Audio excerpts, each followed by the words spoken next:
Once you've submitted your application to the University of Edinburgh, you can track its progress using the Applicant Hub. You'll get a username and a password to log into this secure site once we have received your online application. After logging in, you can use the Applicant Hub to update your personal details, upload documents, and track each stage of your application. When we've made a decision about your application, we'll let you know by email.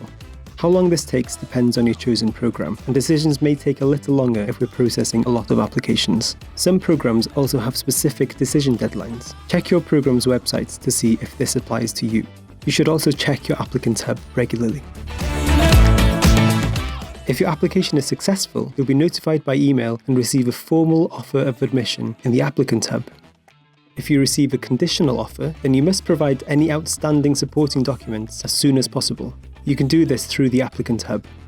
When you accept your offer, you're not yet committing yourself financially or academically to the university. However, an early indication of your response does help us to manage the admissions process.